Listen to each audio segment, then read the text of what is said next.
Baik, apakah sudah kelihatan? Oke, sudah. Makasih. Ayo, Oke. silakan.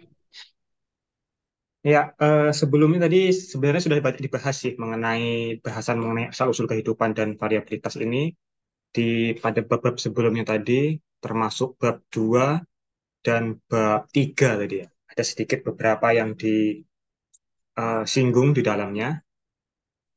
Dan di sini pada bagian ini yang akan dibahas mengenai asal-usul kehidupan dan variabilitas.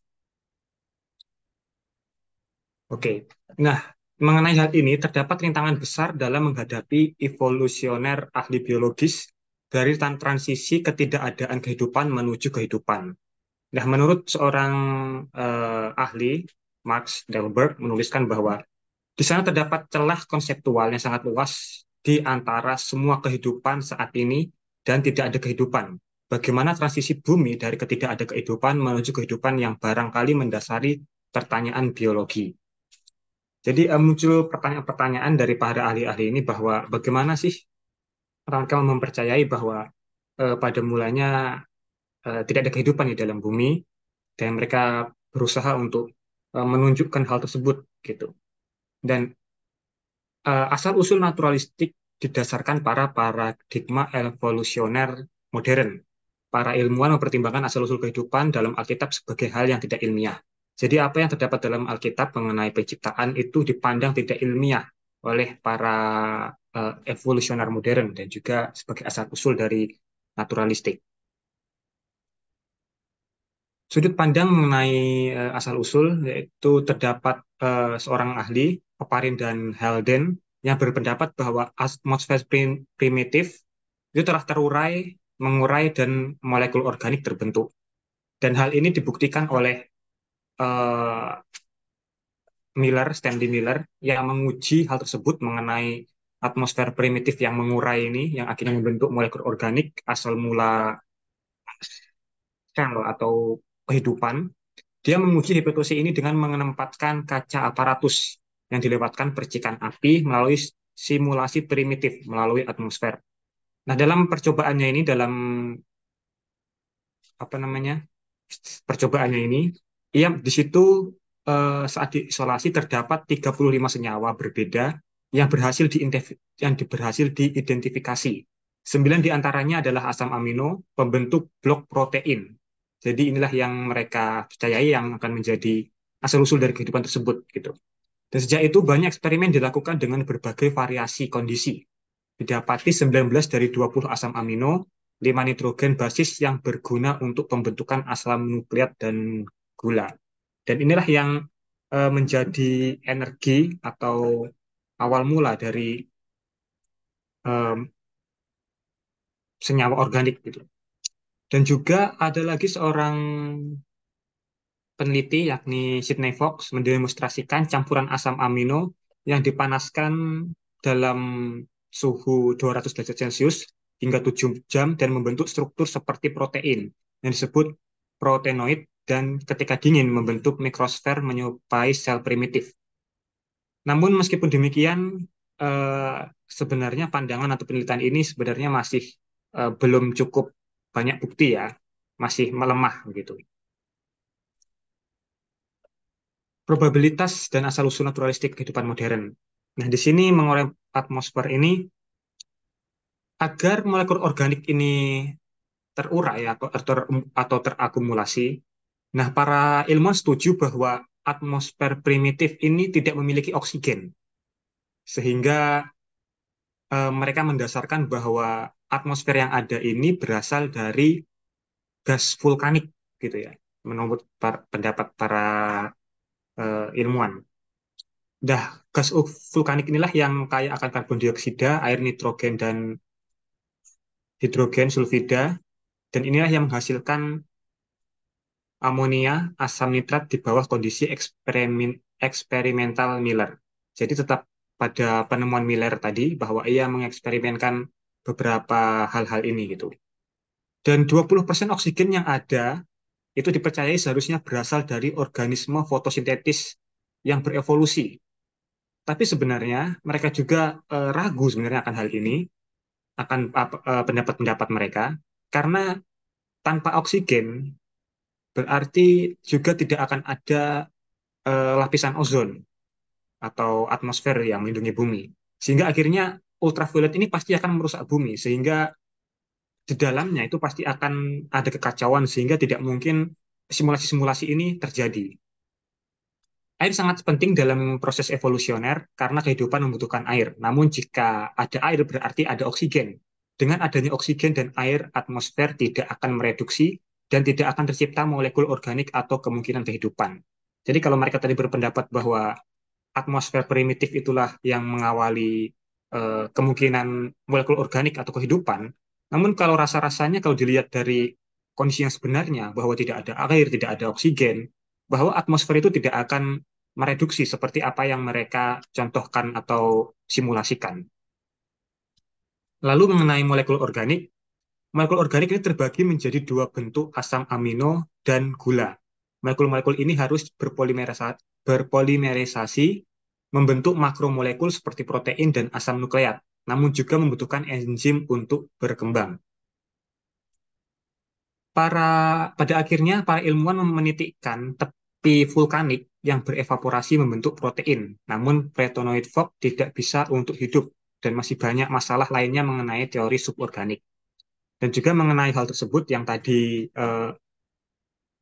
berdasarkan atmosfer bumi primitif, dan mereka juga mendasarkan hal tersebut pada teori bahwa lautan itu merupakan suborganik, dan sebenarnya hal-hal tersebut dalam kondisi yang seperti bumi primitif, benar-benar primitif, itu hal-hal tersebut yang mereka simulasikan itu tidak tidak sesuai gitu dengan hal ini gitu. Dan juga ada masalah mengenai molekuler. Dalam keadaan atmosfer primitif, asam amino tetap sulit mengembangkan dirinya menjadi makhluk hidup. Kalau mereka tadi mendasari penemuan-penemuan mereka itu bahwa ada asam amino, ada protein gitu. Tapi dalam keadaan atmosfer yang primitif, sebenarnya hal ini juga sulit untuk makhluk hidup yang berasal atau yang terbentuk dari asam amino ini tetap bertahan hidup gitu. Bahkan teori tanah organoklai, teori molekul primitif yang terakumulasi pada tanah yang akan diberikan beberapa perlindungan dan membawa mereka ke dalam jarak terdekat untuk relasi lebih lanjut, juga masih belum bisa memberikan solusi asal mula. Dan juga terdapat lagi masalah mengenai asam nukleat. Pembentuk asam nukleat memerlukan kondisi yang berbeda dari senyawa organik lainnya. Kalau tadi ada asam amino, ada protein terbentuk dari simulasi-simulasi yang ada. Nah, berbeda lagi dengan asam nukleat ini, dia itu untuk terbentuk itu berbeda dari senyawa-senyawa yang sudah terbentuk sebelumnya itu. Kondisi yang untuk membentuk asam nukleat ini berbeda dengan hal-hal tersebut. Karena asam nukleat inilah yang nantinya membentuk DNA dan RNA. Inilah yang nanti menjadi gen ya dalam uh, diri manusia atau diri makhluk hidup gitu. Dan juga mengenai uh, seleksi alam, mengenai seleksi alam ini sebenarnya seleksi alam ini tidak membuahkan fitur adaptasi atau bahkan kehidupan, namun hanya memberikan lebih banyak kelangsungan hidup. Itu yang mengenai uh, seleksi alam ini ya, karena mereka juga mendasarkan bahwa evolusi itu terjadi berdasarkan seleksi alam gitu. Dan sebenarnya seleksi alam ini tidak akan benar-benar bisa dikatakan seleksi kalau hanya ada satu ininya apa satu bendanya, satu molekulnya gitu. Kecuali kalau itu ada beberapa yang bisa dibandingkan, dikomparasikan. Kalau dalam buku tersebut diidentikan, digambarkan sebagai pesawat terbang. Orang tidak akan tahu pesawat terbang mana yang terbang terbaik kalau hanya ada satu pesawat terbang. Tapi kalau di dalamnya ada setidaknya dua, mereka bisa membandingkan, oh mana yang bisa terbang lebih jauh gitu. Dan juga di sini ada tokoh Ernest Mayr mengatakan bahwa seleksi alam lebih kepada menghilangkan daripada menciptakan. Jadi sebenarnya dapat pertentangan-pertentangan tersendiri di dalam mereka mempelajari mengenai evolusi ini ya, asal mula kehidupan ini. Karena ya eh, apa yang mereka pikirkan, rencanakan, ataupun simulasikan itu tidak sesuai dengan apa yang terjadi pada saat waktu yang telah mereka pikirkan itu mengenai keadaan bumi yang primitif itu. Seleksi alam tidak mungkin menciptakan berbagai variasi, karena yaitu tadi sifatnya menghilangkan, bukan menciptakan. Jadi ya, kalau dikatakan bahwa melalui seleksi alam terbentuk evolusi, terciptalah asal mula, ya sebenarnya enggak, karena itu lebih kepada menghilangkan daripada menciptakan gitu.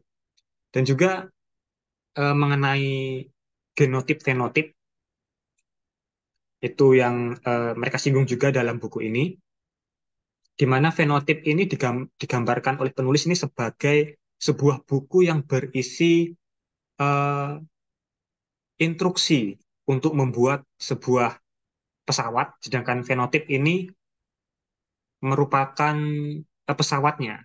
Sedangkan kalau menurut teori evolusi, berbagai variasi-variasi itu hanya ada di fenotip dan itu belum diteliti dalam genotipnya gitu.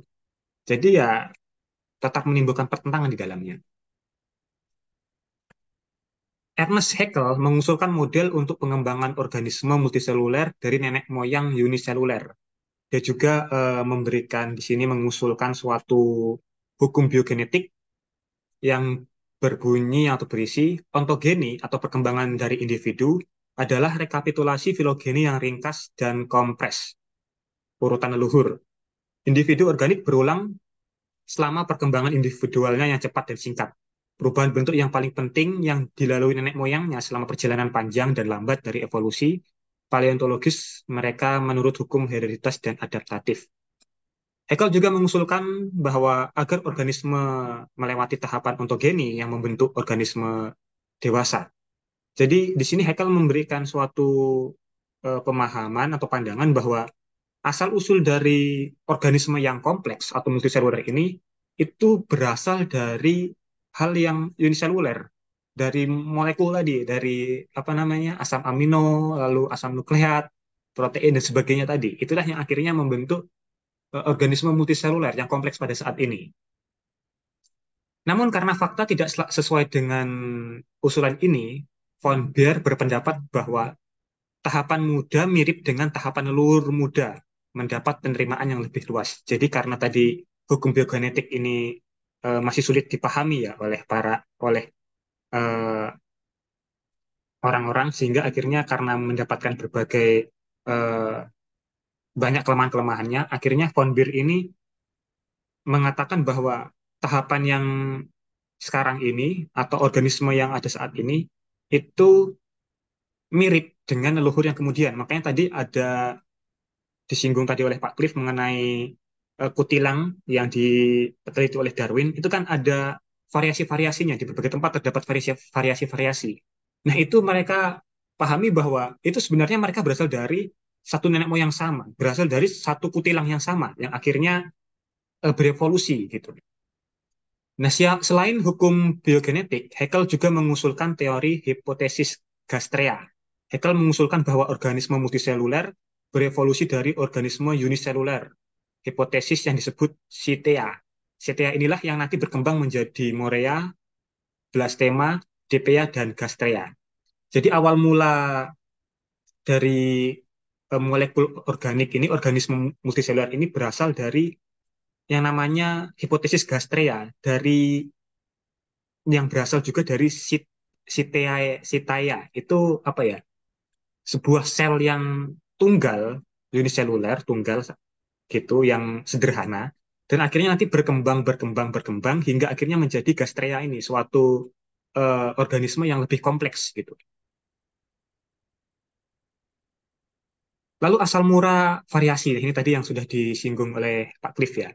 Pada masa Darwin terdapat konsep penciptaan Kristen Eropa ini gini. Pada masa Darwin, konsep penciptaan Kristen Eropa adalah bahwa Tuhan telah menciptakan spesies yang tetap dan tidak dapat berubah. Tapi ini eh, ditolak atau tentang oleh para ahli-ahli ini. Seperti halnya Aristoteles ini dia mencoba atau mengklasifikasikan secara logis ada sekitar 50 organisme ke dalam 11 kategori. Jadi setiap spesies-spesies itu dikelompokkan lagi, diklasifikasikan.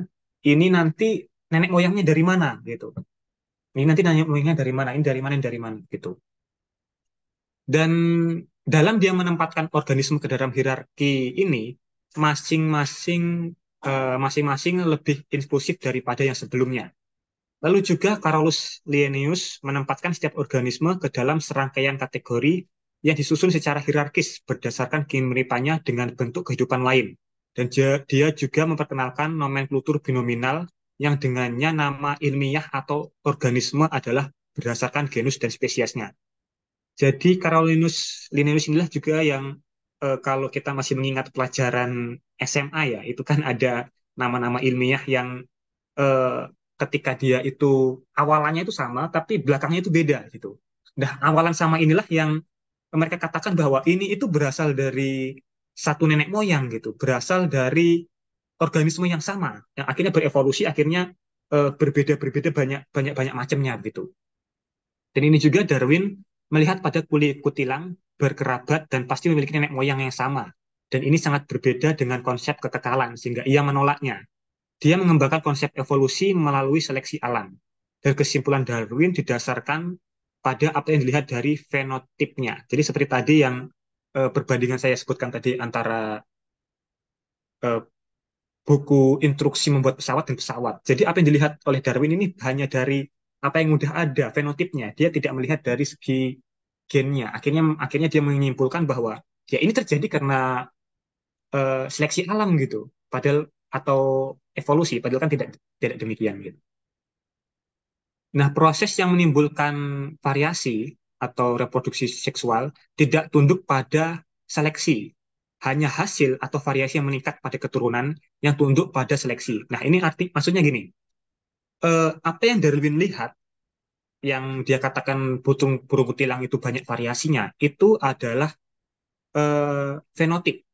Dan kalau berdasarkan pandangan ini, fenotip itu tidak tunduk pada seleksi. Jadi seleksi alam itu tidak berpengaruh terhadap variasi yang ditimbulkan oleh burung kutilang tersebut. Dan eh, has, hasilnya, maksudnya, mohon maaf, yang gennya tadi itu tidak tunduk pada seleksi. Nah, gennya itu tidak tunduk pada seleksi, tapi apa namanya, hasilnya atau produknya itu yang tunduk pada seleksi. Makanya, makanya itulah yang tadi disebutkan bahwa sebenarnya variasi itu lebih kepada menghilangkan, seleksi alam itu lebih kepada menghilangkan, bukan bukan menciptakan gitu ya. Dan ini juga dibahas mengenai kromosom-kromosom dalam eh, buku tersebut. Dan dikatakan juga bahwa dapat dikatakan dengan aman bahwa prosesnya lebih rumit daripada apapun yang pernah dirancang manusia. Namun proses itu hanya muncul secara kebetulan jika paradigma evolusi diterima. Dan juga pandangan teori evolusi ini, kalau diusut-usut, itu sebenarnya mereka memiliki dasar, atau dasar mereka itu adalah suatu kebetulan, suatu asal mula yang terjadi secara kebetulan. Jadi sebenarnya implikasinya itu bahwa apa yang udah ada saat ini, suatu organisme yang kompleks, itu terjadi secara kebetulan. Dan ya kan nggak mungkin kan sesuatu yang kompleks begini itu terjadi secara kebetulan. Karena kan apa ya, kebetulan itu kan hanya satu dari sepersekian hal ya. Itu kan suatu hal yang random, makanya ini disebutkan mungkin hal ini terjadi secara kebetulan adalah 1/10⁻170. Berarti suatu angka yang nolnya itu sampai 170. Jadi perbandingan untuk kebetulan ini tuh sebenarnya sesuatu hal yang sangat tidak mungkin gitu. Makanya juga dalam buku itu disinggung bahwa sebenarnya lebih mudah untuk memahami awal mula kehidupan ini didasarkan kepada penciptaan daripada didasarkan pada teori evolusi. Karena dasar dari teori evolusi itu sendiri adalah kebetulan atau suatu apa ya, gambling atau sesuatu yang acak gitu. Dr. Barbara McClintock mengusulkan bahwa gen tidak terpaku pada kromosom, tetapi dapat berpindah-pindah pada kromosom. Penemuan ini mendapat tempat yang baik dalam ilmu sains. Namun sekali lagi proses ini tetap harus terjadi secara kebetulan. Nah, ini juga terjadi kebetulan. Jadi ya memang teori-teori mereka ini ya didasarkan pada sesuatu hal yang kebetulan gitu. Oke, mungkin saya akan cepat saja. Nah, sekitar 100 tahun yang lalu, nah ini yang cukup menarik ya. Sekitar 100 tahun yang lalu, nyamuk penggigit burung yang disebut Culex pipines ini memasuki sistem terowongan yang digali untuk lander underground dan dengan cepat berubah dari menggigit burung dan menjadi menggigit tikus dan manusia yang bekerja di bawah. Nah, jadi nyamuk ini awalnya itu adalah nyamuk yang menyerang burung atau menggigit burung. Serangga ini lebih suka makan burung gitu istilahnya.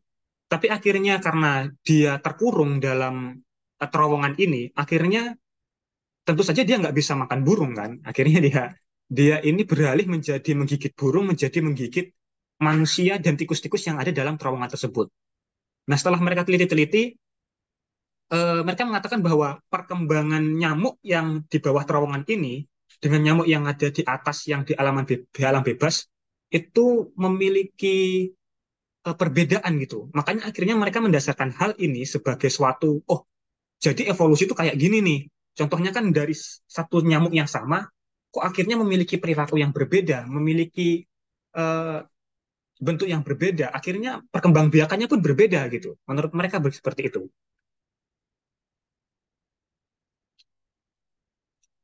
Nah, padahal kalau kita lihat lagi, apalagi yang mengenai sesuatu hal yang berdasarkan pada kebetulan gitu ya, itu kalau kita analogikan, kalau buku ini juga analogikan seperti ini.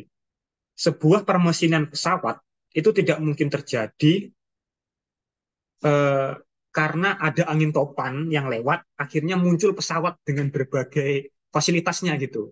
Karena ya teori evolusi mengatakan begitu, apa yang kompleks ini terjadi secara kebetulan gitu loh. Asal usulnya kebetulan gitu. Makanya buku tersebut juga menganalisis seperti ini. Kalau percaya pada teori evolusi ya berarti pesawat terbang pun itu terjadi secara kebetulan karena ada angin topan lewat gitu. Dianalogikan seperti itu. Menarik. Nah, ini juga yang disinggung tadi oleh kalau nggak Pak Cliff Kak Siska tadi mengenai air bah ya, distribusi air bah. Jadi mereka ini bertanya-tanya mengenai distribusi air bah ini karena kan mereka percaya juga bahwa kalau mereka bandingkan dengan air bah berarti kan kehidupan ini atau hewan-hewan ini dimulai dari hewan-hewan yang masuk dari air bah. Sehingga akhirnya kan mereka berpaku bahwa oh ya berarti hanya hewan-hewan itu saja yang akhirnya berkembang yang ada sampai saat ini karena mereka lah yang berhasil diselamatkan dari air bah gitu.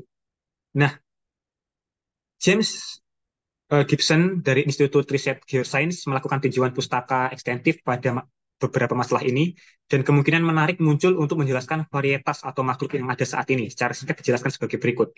Seleksi breed dari varietas bawaan yang ada, kehilangan materi genetik, hibridasi, dan perubahan struktur dan jumlah kromosom. Bagi mereka yang percaya pada kisah Alkitab tentang bahtera, masalah masuknya binatang ke dalam bahtera ini tidak lagi tampak menakutkan. Tidak semua spesies yang ada saat ini harus memasuki bahtera, tapi hanya perwakilan jenis dari kategori yang jauh lebih tinggi daripada tingkat spesies.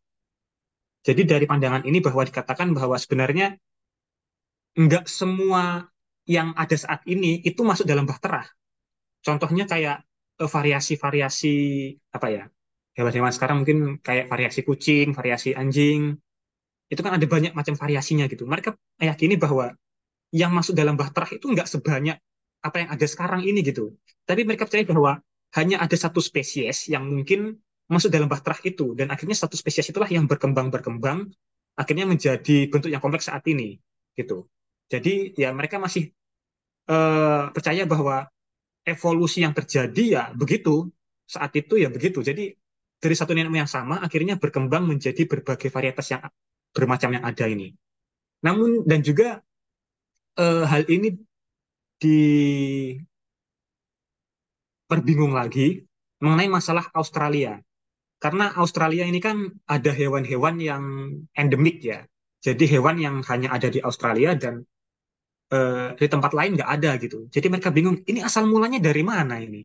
Karena kan Australia ini jauh dari eh, peristiwa air bah ya, jauh dari tempat air bah kandas. Jadi mereka mengatakan bahwa ya hewan-hewan yang ada di Australia ini ya hasil evolusi lagi gitu. Apa namanya? Perkembangbiakan apa yang ada. Jadi karena hal ini sangat jauh, jadi nggak mungkin spesies yang di Batrah itu akhirnya sampai di Australia dan berkembang di Australia gitu. Jadi ya setidaknya pendapat mereka gitu gitu. Nah, yang dapat saya kritiki di sini adalah begini. Pada dasarnya mengenai teori asal mula manapun, belum ada teori yang secara jelas dan tepat yang menjelaskan mengenai asal mula kehidupan. Karena seperti tadi masih banyak eh, perdebatan ya sebenarnya di antara mereka kalau kita lihat bahwa ya satu mengusulkan begini, satu mengusulkan gini, tapi juga ternyata ada kelemahan dalam pandangan-pandangan mereka gitu. Semua teori yang telah dipaparkan masih memiliki kelemahan-kelemahan tersendiri.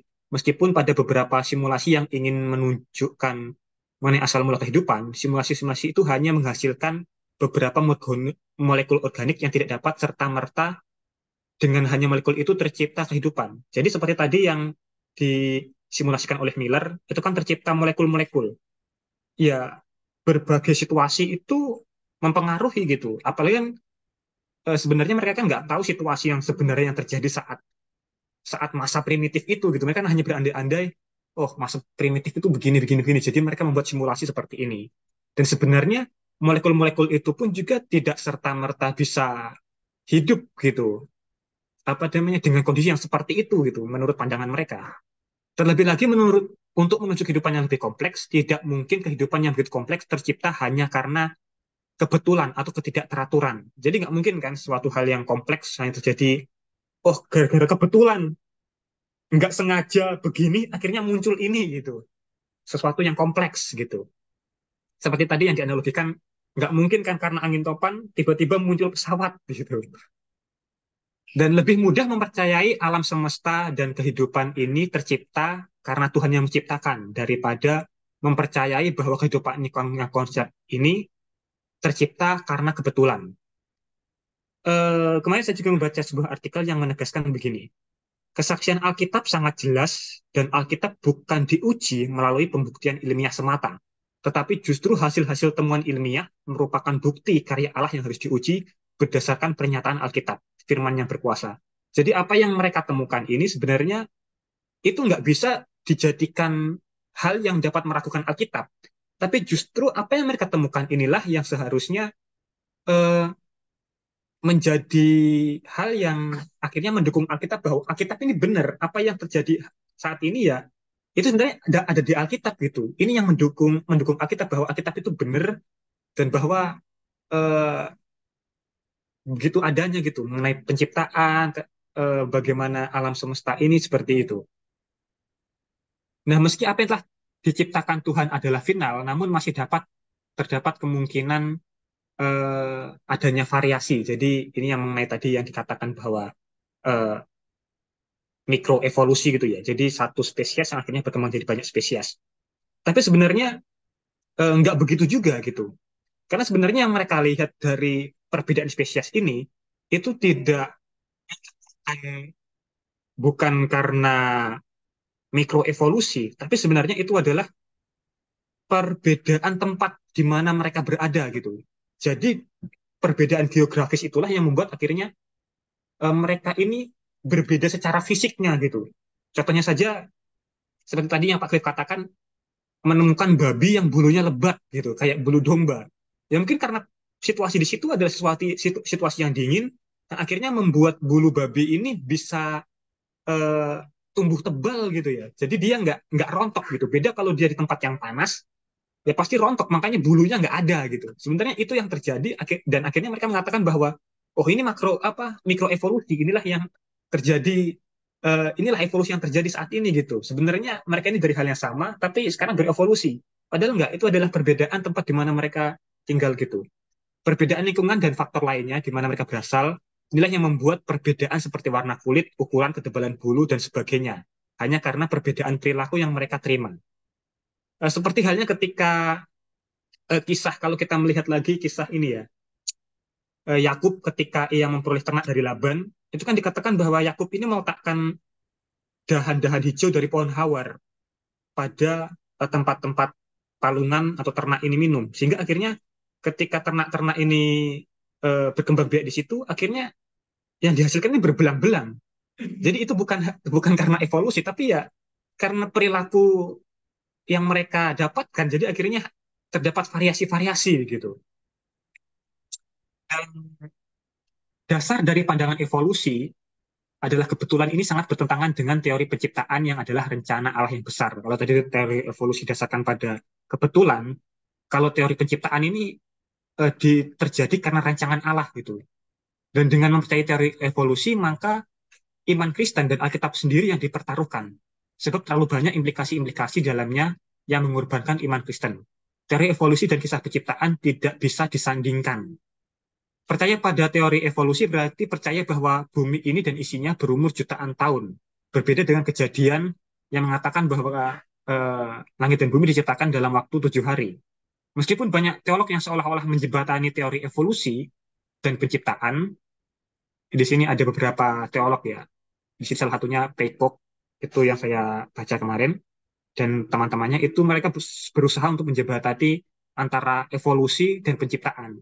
Tapi pada akhirnya pandangan mereka mengenai evolusi ini tetap menyerang iman Kristen. Tetap iman Kristen ini dikorbankan agar teori evolusi ini bisa mereka terima gitu. Jadi pada dasarnya teori evolusi itu nggak bisa disandingkan dengan penciptaan dan nggak bisa diterima juga gitu. Ya mungkin demikian presentasi yang dapat saya sampaikan. Terima kasih. Menarik ya, menarik sekali menurut saya. Dan saya harus mengapresiasi presenternya juga sangat antusias, bersemangat. Itu banyak loh itu, tapi dia bisa dengan lugas tanpa salah baca dan sebagainya itu bagus sekali. Dan ada banyak contoh-contoh yang menarik menurut saya dari catatan itu ya. Jadi memang kita tahu bahwa itu tidak sesuai dengan kebenaran Alkitab, tapi maksud saya yang perlu kita sikapi di situ atau yang bisa jadi menjadi apa ya cara berpikir kita adalah cara berpikirnya mereka itu loh, ya toh. Jadi tidak nerimo gitu kan, kan kebanyakan teolog-teolog itu kan nerimo apa adanya. Tapi kalau kita lihat di situ ya contoh-contoh tikus, pesawat, angin dan sebagainya itu sebenarnya apa ya bisa bikin kita tertawa, tapi tentu mereka punya dasar untuk katakan seperti itu. Nah, hanya hanya memang tadi mengutip siapa seorang atau siapa itu Ira Rosang itu ya harusnya ditambah lagi mas. Jadi itu penting.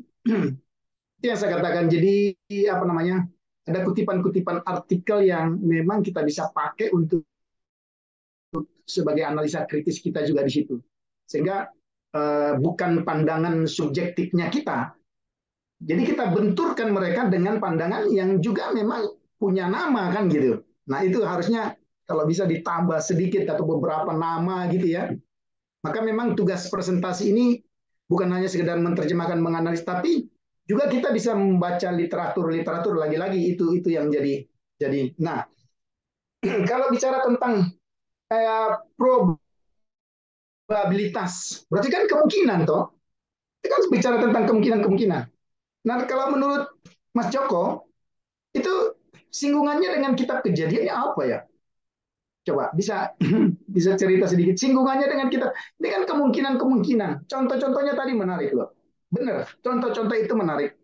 Kok bisa bisa karena perilaku begini ya. Contoh dari saya juga lihat contoh dari apa namanya binatang apa itu yang belang-belangnya Yakub itu ya kan benar itu ya. Jadi nah ini seperti pertanyaannya Pak Januari tadi kan akhirnya bisa juga apa membuat kita akhirnya bisa mempercayai sesuatu yang sebenarnya ini hanya merupakan kemungkinan-kemungkinan. Ya. Nah, coba apa singgungannya sih? Apa singgungannya probabilitas atau dan variasi itu sebagai asal usul kehidupan? Macam-macam ya. Tadi kan konsentrasinya Big Bang ya, evolusi ini lebih kepada apa gitu ya. Nah ini kira-kira apa singgungannya ke penciptaan itu? Iya, sebenarnya lebih ke begini sih Pak. Karena kan kalau eh, kebetulan itu kan berarti kan tidak ada suatu perencanaan di dalamnya gitu. Tidak ada istilahnya tidak ada planning atau tidak ada kerangkanya dalam hal tersebut gitu. Jadi itu hanya suatu hal yang kebetulan dan terjadi. Hal ini berbeda dengan kitab Kejadian yang ini merupakan rencana Allah gitu. Ini adalah rancangan Allah dan rancangan itu sebenarnya tidak hanya berhenti di kejadian, tapi rancangan itu tetap berjalan terus sampai kepada kitab Wahyu gitu. Karena kan menjadi satu kesatuan gitu ya. Jadi akhirnya dari mulai penciptaan dan akhir zaman pun juga eh, semuanya oleh dasar rencana Allah gitu. Berbeda dengan teori evolusi ini yang mereka dasarkan pada kemungkinan-kemungkinan atau sesuatu hal yang kebetulan gitu, tidak sesuatu hal yang pasti yang direncanakan atau hal yang terstruktur gitu.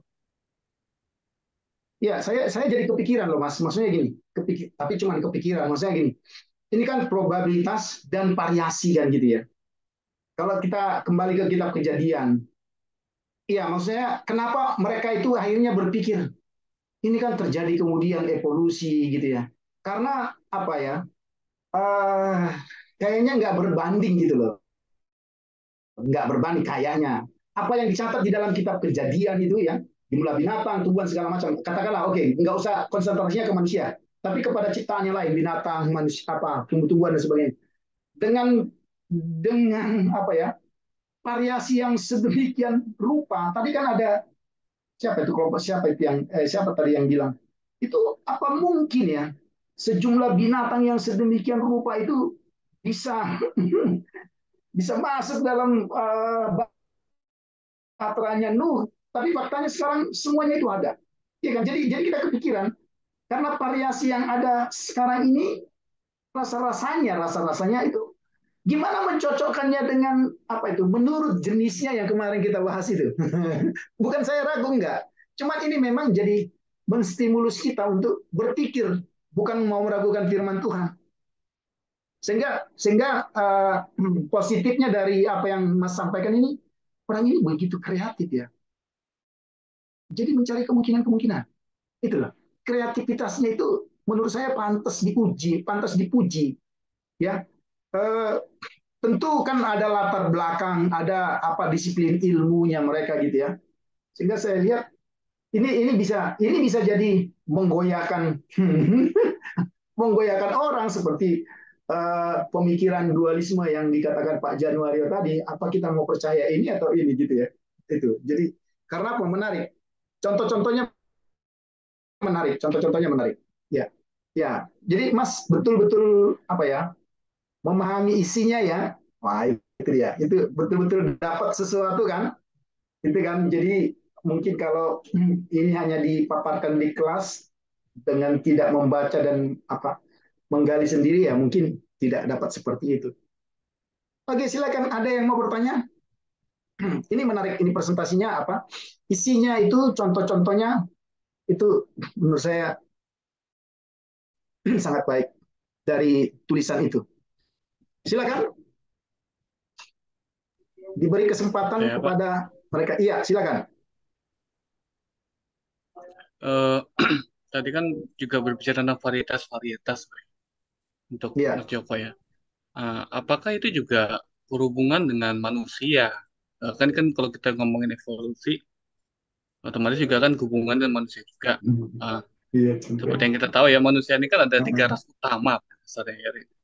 Negroid, Mongoloid, dan Caucasoid. Dan menurut saya itu juga salah satu bentuk variasi. Kalau kita ngomongin variasi, otomatis variasi juga gitu ya. Nah, apakah itu juga eh, berpengaruh kalau kita hubungkan dengan teori evolusi itu atau gimana nih misalnya? Kenapa manusia ini bisa macam-macam gitu lah, itu contohnya aja. Itu sih, Pak. Kalau ngomongin tentang evolusi. Ya, tadi Pak Khalif mengatakan ada 3 jenis eh, golongan manusia. Akhirnya saya terpikir ini mengenai anak-anak Nuh, Sem, Ham, dan Yafet.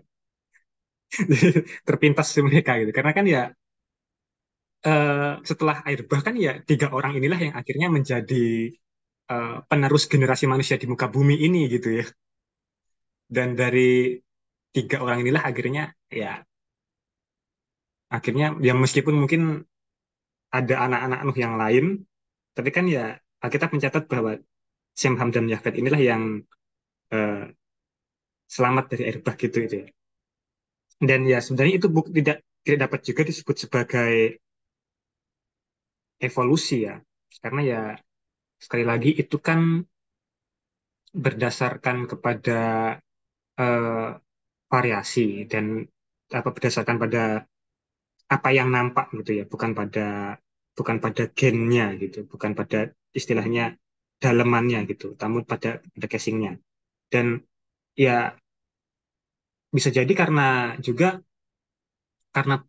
perlakuan atau ini yang mereka dapat gitu, itulah yang akhirnya membuat seolah-olah kayak ada variasi dalam eh, manusia gitu ya, seperti hak. Tapi itu sekali lagi bukan bukan evolusi, bukan manusia berevolusi, tapi ya lebih kepada variasi kepada keturunan-keturunan yang berikutnya gitu. Nah, demikian Pak Andi. Memang karena tadi kan uh, saya bilang contohnya menarik, tapi memang mungkin ya memang di teks itu kayak kelihatannya nggak ada contoh contoh variasi untuk manusia ya. Jadi makanya muncul pertanyaan itu kan gitu. Jadi ya itu ya mungkin ya seperti itu ya. Jadi memang di dalam apa itu apa ya hampir ya contoh-contoh tadi itu kan pada binatang, pada perilaku dan sebagainya ya. Jadi mungkin tapi ya sudah coba dijawab ya nggak apa-apa. Terima kasih. Ya Pak Lisman.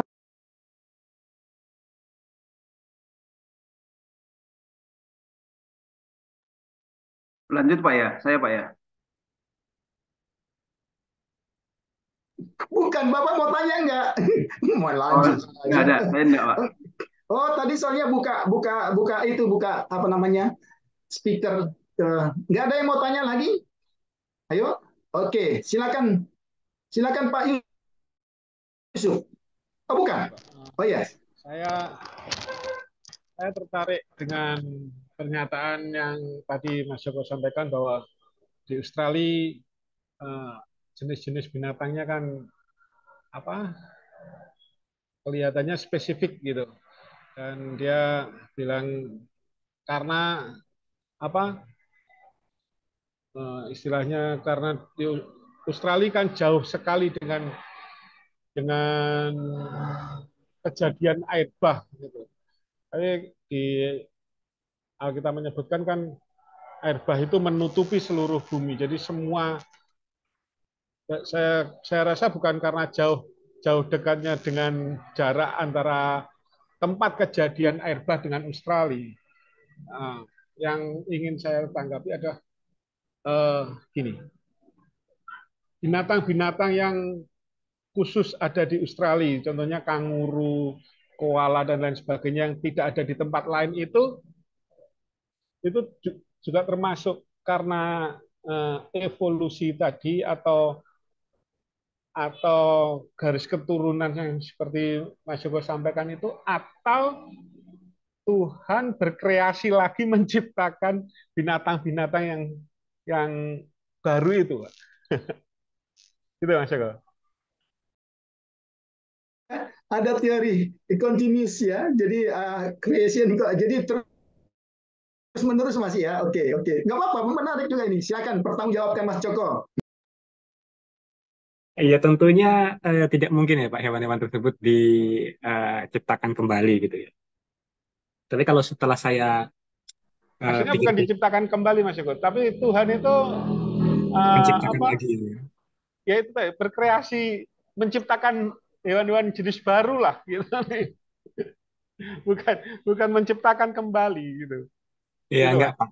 Jadi ya hewan-hewan yang ada ini ya apa yang telah ciptakan Tuhan di kisah penciptaan itu ya. Dan kalau mungkin eh, saya menanggapi mengenai mengapa kok cuma di Australia sendiri yang berbeda, ya saya rasa mungkin ya karena di sanalah mereka bisa tempat yang cocok atau yang pas untuk mereka berkembang biak gitu ya. Mereka bisa mempertahankan hidupnya di sana gitu. Berbeda dengan tempat-tempat yang lain yang mungkin tidak cocok. Jadi mungkin persebaran atau penyebaran hewan itu ketika setelah setelah air bah dan bahtera itu dibuka kan hewan-hewan menyebar kemana-mana ke seluruh eh, daratan. Dan mungkin ya hanya di Australia itulah yang cocok untuk kanguru, koala, dan beberapa hewan-hewan yang endemik yang hanya ada di sana gitu. Sehingga akhirnya kalau kita cari di tempat-tempat yang lain, maka hewan itu nggak ada. Karena hewan itu bisa jadi, ya kembali seperti tadi seleksi alam itu kan mereka katakan itu kan lebih kepada menghilangkan, bukan kepada menciptakan. Jadi kalau mereka bilang seleksi alam itu evolusi, ya jelas enggak kan, karena kan itu bukan bukan bukan menciptakan, bukan ini gitu. Ya, demikian, Pak. Iya, saya pikir ini challenge untuk saya, benar. Ini presentasi Mas Joko ini challenge untuk saya. Challenge-nya apa? Karena dasarnya mereka, lihat ya, dasarnya mereka itu variasi itu kok ada wilayah-wilayah tertentu ya dengan variasi-variasi tertentu, maka kita harus menemukan literatur-literatur yang bicara tentang itu. Jadi ini betul-betul apa ya, makin malam kok kayaknya masih, menurut saya sih makin bersemangat ini. Jadi bukan makin loyo ya. Ini betul-betul, maksudnya ini jadi PR juga untuk kita supaya kita bisa menjawab. Ya ini buktinya hanya ada di sana kan gitu. Babon hanya ada di sana. Ya itu apa namanya, kambing hanya ada di ini harus kita temukan supaya kita bisa nangkal. Karena teori ini kan menarik ya. Kan nggak bisa kita tutup mata. Ada variasi-variasi yang menempati wilayah-wilayah tertentu karena juga ada bentuk-bentuk karena perilaku dan sebagainya. Wah ini harus kita temukan jawabannya. Ya saya harap teman-teman juga harus cari itu supaya kita semakin menutup ruang bagi teori apa nih, probabilitas dan variasi-variasi dan apa evolusi dan kawan-kawannya. Kita harus berusaha menutup ruang, ya tidak hanya sekedar pakai ayat-ayat, tapi apa sebenarnya gitu ya. Jadi bisa kita temukan. Ya, oke, saya pikir menarik. Ya, terima kasih. Tidak ada lagi ya. Kalau tidak ada kita lanjutkan sekali lagi. Sekarang gilirannya Pak Lispan, ya, Sepertinya Pak Ketua Mario STT mau tanya Salem. itu, Pak. Pak Mario tadi sudah 2 kali buka mic, Pak. Oh gitu kan? Oh Ah, silakan, sorry, saya nggak lihat. Sorry, iya Pak Mario, silakan Pak. Cuma nambahin aja Pak, Oh ya, silakan Pak. untuk hewan-hewan yang spesifik itu ya Pak, bukan hanya Australia, juga Iya, Komodo, di Pulau Komodo. Nah, betul. kalau memang asalnya dari Bahteranu, bagaimana mereka bisa berjalan sebegitu jauh sampai melintasi samudra, lautan yang luas Oke. itu Pak. Nah, itu juga perlu Itu dipikirkan. tadi hampir saya tanyakan. Iya makanya kan berarti kan sama ya kita. Nah ini benar. Kalau kita mau belajar ini challenge untuk kita ya, ternyata kita kan ya kita punya niat yang sama-sama. Betul. Ada sebenarnya itu gambarnya aja saya sudah lihat. Ada binatang yang berbaris dari satu, itu sebenarnya di buku yang saya katakan tadi itu ada. Jadi maksudnya coba nanti tak baca lagi karena memang belum semua saya baca, hanya bagian-bagian tertentu. Jadi coba nanti tak lihat lagi di buku-buku lain, mungkin ya bisa saya share, nggak apa-apa, walaupun perkuliahan ini sudah selesai kan nggak ada salahnya. Asal bapak-bapak, teman-teman semua mau baca, kalau cuman jadi bungkus kerupuk nanti ya untuk apa kan gitu. Gitu ya. Supaya betul itu dia ya. Jadi itu menarik. Terima kasih. Silakan.